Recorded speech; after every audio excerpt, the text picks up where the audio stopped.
Hi kids, this is Jim Pence with See the Light. Today we're going to be drawing a picture based on one of my favorite Old Testament stories out of the book of Numbers, Numbers chapter 21, and the story is about the serpent in the wilderness. Now to do this drawing, I'm going to use a pastel pencil, kind of a gray color. This is just to sketch in my layout before I start drawing. And then I've got, and again, a colored pencil would work here, just anything that's going to let you draw on a black paper and let it be seen. I've got some black light chalk here, and that's what I'm mostly going to work with.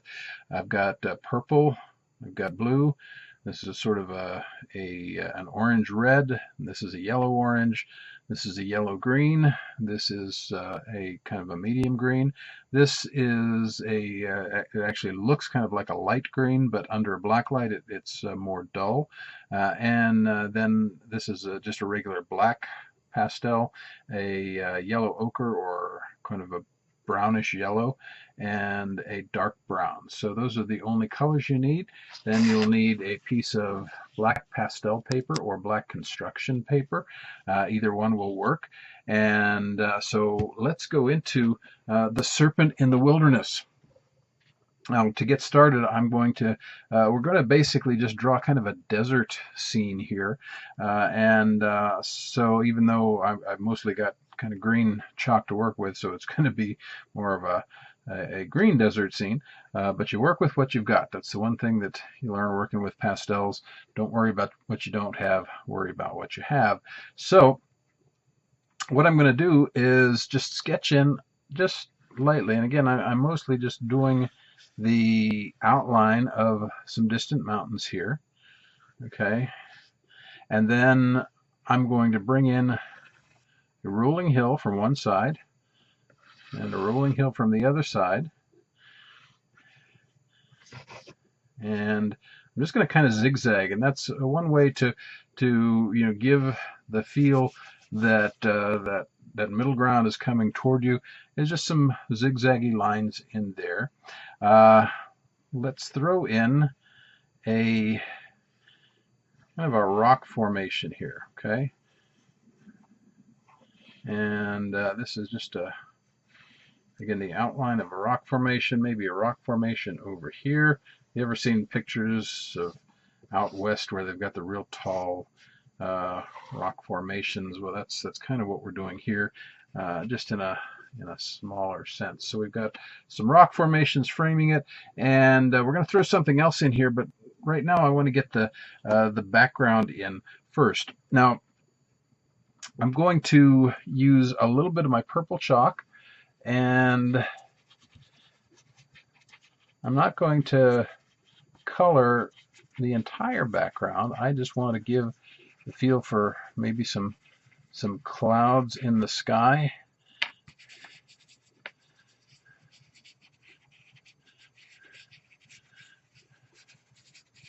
And so I'm going to smear this a little bit, just like that. Hit those clouds, and then I'm going to take a little of my red colored or orange red colored chalk and just highlight the bottom of those clouds. Again, I'm going to kind of smear it in so it blends nicely. Then I'm going to take some of the yellow orange, because we're getting closer to the horizon, getting closer to the sun, and so that's going to be brighter. Okay, so I'm going to throw in some bright clouds there. Again, have fun with this. Don't be too stiff. Remember, I've said before, don't draw the cotton ball cloud. Use the side of your chalk and just have fun. That's what it's all about. Have a good time.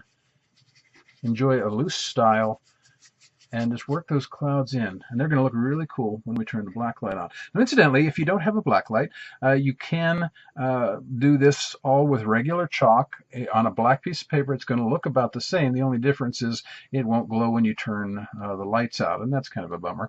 But you work with what you've got. So I'm going to throw a little bit just a little bit of a highlight on top of these clouds. Again, have a loose feel. Don't spend a lot of energy and a lot of time on this. The slower you draw, the stiffer it's going to look. So take some time, or so don't take some time. Just kind of get it out there. Enjoy the process.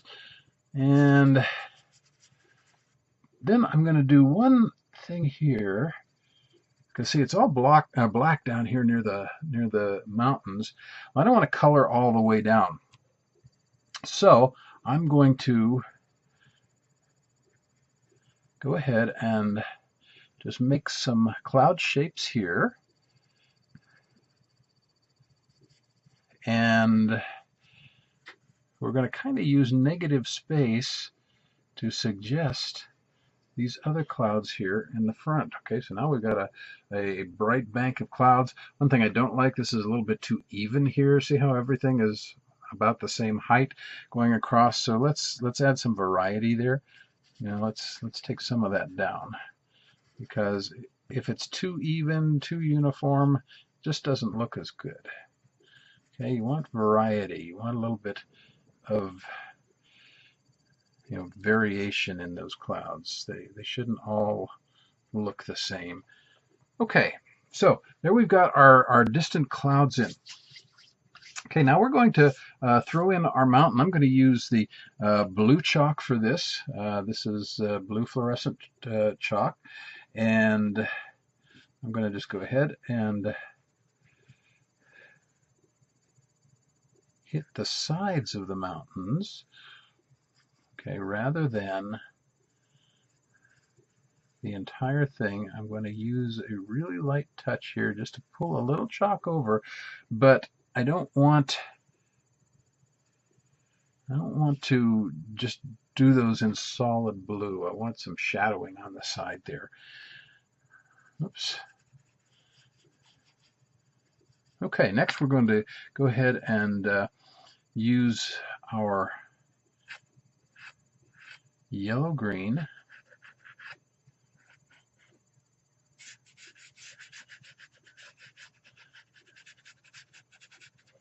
Okay, just like that. I'm just going to lay those in on top of that line, but then I'm going to blend it and pull it down. And I'm going to use my darker green here for these closer uphills.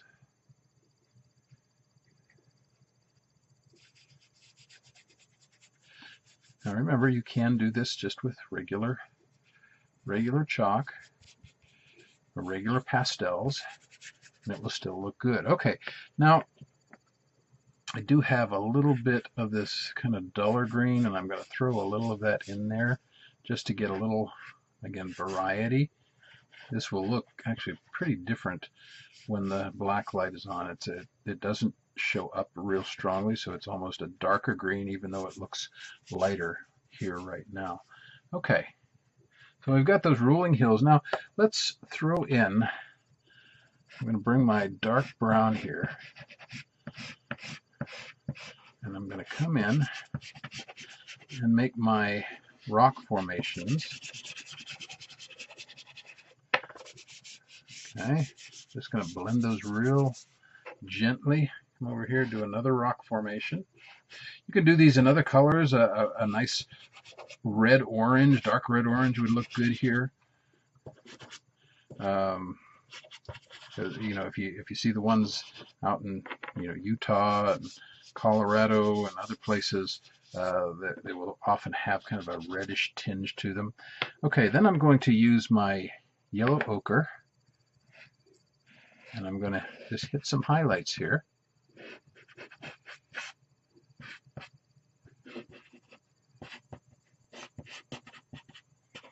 And we'll come back in a little bit with a little bit of fluorescent chalk in a minute.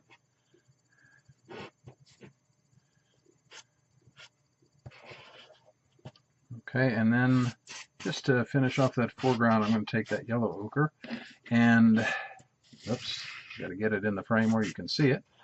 There you go. And I'm going to just finish off my foreground. Again, a real simple picture. But we're not done, because now let me actually throw in, I'm going to put I don't know, I think I'm going to use my yellowish to hit a few highlights. I don't want to just go over this in great detail, but I want to throw a little bit of highlight on there that's going to show up when the black light's on. Okay, now we're not done, because this is again about the serpent in the wilderness, and it's one of the most amazing stories in the Old Testament, because if you remember, I'm going to blow some chalk dust off here. If you remember, or if you've read the story before, Israel is the nation of Israel is really rebelling against God, and complaining and calling him names, and they're just fussing. And in Numbers chapter 21, God allows poisonous snakes to come into the community as a judgment against the people, because they've been complaining and rejecting him. And when the snakes bite the people, they're sick and they're dying, and they cry out to Moses and say, please ask God to take away the snakes, and Moses does. But God gives Moses kind of an unusual instruction. He says, what I want you to do is I want you to make a snake out of brass. Okay, I'm using my black chalk here, and I'm going to draw a pole, because he says, I want you to make a snake out of grass and put it on a pole in the center of the camp. Okay, so I'm going to blow some dust off here. Okay, so I'm drawing the pole for the serpent right here, okay? And I'm going to come across again with my cross beam here. We've got to have somewhere for the serpent to be. Now I'm going to take well, actually, I'm going to go ahead and use my black for starters. Okay, so we've got something for the serpent to be on. Now, to draw the serpent, I'm going to just draw kind of an oval in black. Okay, and then I'm going to come down in front of the cross, and I'm going to come and bring it around, and it's going to go down and around again. You can't see that real good, so I'm going to highlight that a little bit with my yellow ochre. Okay, so there's the serpent's head. It's going to come down in front of the cross, and then it's going to curl around and come in front again, and then it's going to curl around and come in front again, just like that. Then I'm going to use my red, and I'm going to highlight this cross that we set up for our serpent. Now, why is this story so important? Because God tells Moses, if somebody has been bitten by one of those snakes that I've sent, then you tell them to, or you make the serpent on a pole, a brass snake, put it on a pole, and then tell them to go into the camp and look at the snake. And anyone who looks at the snake on the pole will be healed. That was kind of a strange thing. But what God was asking them to do was to believe his word, to believe something really kind of strange. How could looking at a bronze snake on a pole heal you? Yet that's what God tells them to do. Didn't tell them to worship the snake, didn't tell them to bow down to it, just told them, look at it. Well, they did, and whoever looked at the snake was healed. Whoever believed what God said was healed. Well, many, many years later, Jesus, when he's talking to Nicodemus in John chapter 3, says, as Moses lifted up the serpent in the wilderness, even so must the Son of Man be lifted up, that whoever believes in him should not perish, but have everlasting life. For God so loves the world that he gave his only begotten Son, that whoever believes in him should not perish, but have everlasting life. Jesus, my black light was going crazy on me there. Jesus said, I'm going to be lifted up. on a cross, just like that serpent was. And that serpent was on a pole. Jesus was hung up on a cross.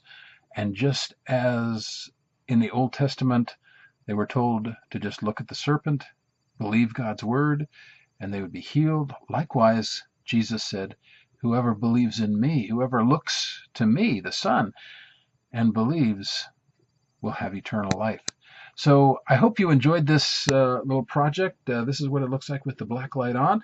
Again, if you don't have a black light or black light chalk, you can do this in regular chalk. It still looks good, but with the black light, it's pretty awesome. So I enjoyed being with you today. I'll have another picture next week, and I hope you'll come back and join me again for Art and Bible on the Art and Bible podcast.